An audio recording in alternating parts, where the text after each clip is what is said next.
என்னுடைய குடும்ப வாழ்வு எவ்வாறு அமைய வேண்டும், என்னுடைய வீட்டுக்குள்ளால் நிம்மதி வேண்டுமாக இருந்தால், திருமண வாழ்க்கையின் மூலமாக என்னுடைய வாழ்க்கையில் மாற்றம் ஏற்பட வேண்டுமாக இருந்தால், நாம் எதிர்பார்க்கின்ற அந்த பக்குவம் என்னுடைய வாழ்க்கையில் வர வேண்டுமாக இருந்தால், என்னுடைய மனைவி எப்படி அமைய வேண்டும், மனைவியோடு கணவன் எப்படி நடந்து கொள்ள வேண்டும் என்ற அணுகுமுறைகளை குர்ஆன் மிக அழுத்தம் திருத்தமாக ஆதம் அலைஹிஸ்ஸலாத்துடைய வரலாற்றை பேசுகின்ற போது ஆதம் அலைஹிஸ்ஸலாத்துடைய மனைவியை இணைத்து அல்லாஹ் பேசுகின்றான். மூசா அலைஹிஸ்ஸலாம், சுப்ஹானல்லாஹ், கண்ணியமானவர்களே, மூசா அலைஹிஸ்ஸலாத்துடைய வாழ்க்கை வெறுமனே ஃபிரௌனோடு மாத்திரம் சம்பந்தப்பட்ட வாழ்க்கை கிடையாது. மூசா அலைஹிஸ்ஸலாத்து வஸலாம் அவர்களுடைய வாழ்க்கையில் ஒரு முக்கியமான ஒரு பகுதி அல்லாஹ் தஆலா பல குர்ஆனுடைய வசனங்களின் மூலமாக, நீண்ட ஆயத்துக்களின் மூலமாக மூசா அலைஹிஸ்ஸலாத்து வஸலாம் அவர்களுடைய குடும்ப வாழ்க்கையை அல்லாஹ் குர்ஆனிலே பேசுகின்றான். மூசா அலைஹிஸ்ஸலாத்து வஸலாம் அவர்களை ஒரு சிறந்த கணவனாக, மூசா அலைஹிஸ்ஸலாத்து வஸலாம் அவர்களுடைய மனைவியை ஒரு தலை சிறந்த சாலிஹான ஒரு பெண்ணாக குர்ஆன் வார்த்தை பேசியிருக்கிறது. கண்ணியமான அல்லாஹ்வுடைய நல்லடியார்களே, ஒரு ஆண், ஒரு வாலிபன் திருமணத்தின் மூலமாக அவருடைய இலக்கை அடைந்து கொள்ள வேண்டுமாக இருந்தால், அவர் எதிர்பார்க்கக்கூடிய எதிர்பார்ப்புகளை அடைய வேண்டுமாக இருந்தால், எப்படியான பெண்ணை அவர் தெரிவு செய்ய வேண்டும் என்ற விடயத்தை அல்லாஹ் பேசுகின்ற போது ரசூல்மார்களில் 3வது இடத்தில் இருக்கக்கூடிய மிக சிறந்த, அல் குர்ஆனில் மிக அதிகமாக பேசப்பட்ட நபி மூசா அலைஹிஸ்ஸலாத்து வஸலாம் அவர்களின் மூலமாக இந்த உம்மத்துக்கு அல்லாஹ் சொல்லிக் கொடுத்திருக்கிறார். மூசா அலைஹிஸ்ஸலாத்து வஸலாம் அவர்கள் ஒரு ஊருக்கு போனார்கள். மதியன் என்று சொல்லக்கூடிய பிரதேசத்துக்கு போனார்கள். தட்டத்தனிய போனார்கள். உதவிக்கு யாரும் கிடையாது. பசியோடு போனார்கள். துணைக்கு யாரும் கிடையாது. அறிமுகமற்ற ஊருக்கு போகிறார்கள். 2 யுவதிகளுக்கு தண்ணி அள்ளி கொடுத்தார்கள். ஆடுகளுக்கு தண்ணி அள்ளி கொடுத்தார்கள். உதவி செய்தார்கள். இந்த சம்பவம் குர்ஆன் பேசுகிறது. தந்தை முதியவர், வீட்டை விட்டு வெளியே வர முடியாது. 2 பிள்ளைகளும் தந்தைக்கு உபகாரம் செய்ய வேண்டும் என்பதற்காக வீட்டை விட்டு வெளியே வந்தார்கள். அந்த 2 பெண்களுக்கும் மூசா அலைஹிஸ்ஸலாத்து வஸலாம் அவர்கள் உதவி செய்தார்கள். அந்த 2 பெண்கள், 2 யுவதிகளுடைய தந்தை மூசா அலைஹிஸ்ஸலாத்து வஸலாம் அவர்கள் நேர்மையானவர்கள், நம்பிக்கைக்குரியவர்கள், பக்குவமானவர்கள், என்னுடைய பிள்ளைகளுக்கு, என்னுடைய மகளுக்கு கணவனாக வருவதற்கு தகுதியானவர்கள் என்பதை இனம் கண்டு கொள்கிறார்கள். கண்ணியமான அல்லாஹ்வுடைய நல்லடியார்களே, மூசா அலைஹிஸ்ஸலாத்து வஸலாம் அவர்களை அழைத்து அந்த தந்தை சொல்கிறார், என்னுடைய பிள்ளைகளுக்கு நீங்கள் உதவி செய்திருக்கிறீர்கள், உங்களுக்கு நான் பிரதி உபகாரம் செய்ய வேண்டும். அது என்ன உபகாரம்? என்னுடைய இந்த 2 பிள்ளைகளில் ஒரு பிள்ளையை உங்களுக்கு நான் திருமணம் செய்து தர இருக்கிறேன். என்ன நிபந்தனை? 10 வருடம் என்னிடத்தில் நீங்கள் ஆடு வைக்க வேண்டும். 10 வருடம் கூலி தொழில் செய்ய வேண்டும். மூசா அலைஹிஸ்ஸலாம் அந்த நிபந்தனையை ஏற்றுக்கொண்டார்.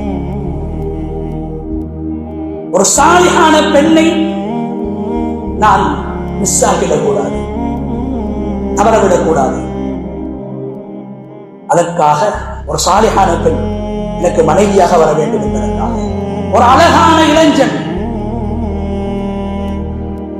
சக்தி வாய்ந்த ஒரு இளைஞன், நேர்மையான இளைஞன் என்று நுபுவத்துக்கு முன்னால் உள்ள பகுதி அது.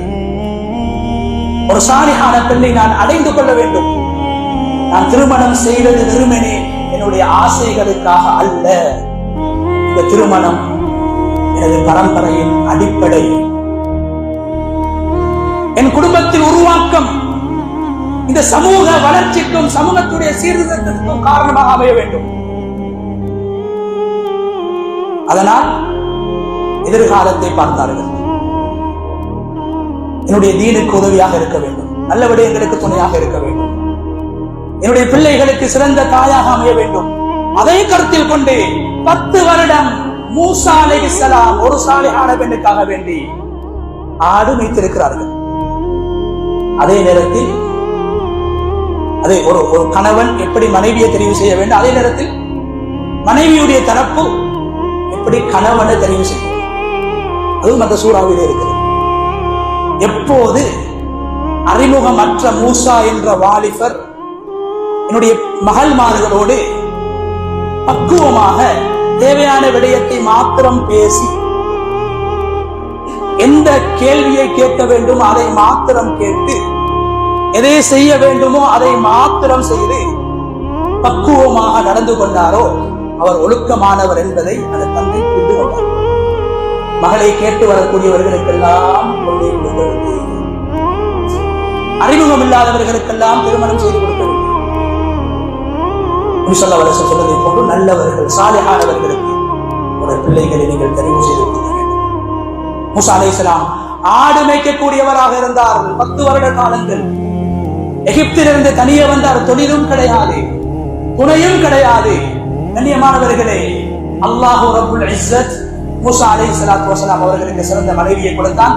அந்த மனைவியுடைய தந்தை சிறந்த கணவரை தெரிவு செய்தார். அல் கவியுல் அமீன், நேர்மையானவர், சக்தி உள்ளவர், மகளை நன்றாக வைத்துக் கொள்வார், நேர்மை இருக்கிறது, பக்குவம் இருக்கிறது. ஆடு மேய்க்க வைத்து மூசா அலைஹிஸ்ஸலாத்து அவங்க பரிசோதனை செய்யறாங்க. என் மகளுக்கு பொருத்தமா, தொழிலாளி, என்னிடத்தில் வேலை செய்யக்கூடியவர், ஆனால் மார்க்கம் இருக்கிறது, பக்குவம் இருக்கிறது, தீன் இருக்கிறது, அதை பார்த்தார்கள். எப்போது தீனை அடிப்படையாக வைத்து, மார்க்க பற்றி அடிப்படையாக வைத்து, நல் மார்க்கத்துடைய சலாஹுத்தீன், மார்க்கத்தின் நலவுகளை அடிப்படையாக கொண்டு கணவன்மார்களுடைய பிள்ளைகளுக்கு எப்போது நாங்கள் சேர்த்து கொடுப்போமோ, இணைத்து கொடுப்போமோ, திருமணம் செய்து கொடுப்போமோ, அந்த நேரத்தில் அது குர்ஆன் எதிர்பார்க்கக்கூடிய மஸ்கனாக, நிம்மதி ஏற்படுத்தக்கூடிய வீடாக, குடும்பமாக அந்த குடும்பம் மாறி கண்ணியமான அல்லாஹ்வுடைய நல்லடியார்கள். அதனால் தான் குர்ஆன் பல இடங்களில் இந்த கணவன் மனைவி என்ற உறவை ஒரு பரிசுத்தமான உறவாக, புனிதமான உறவாக பேசுகிறது.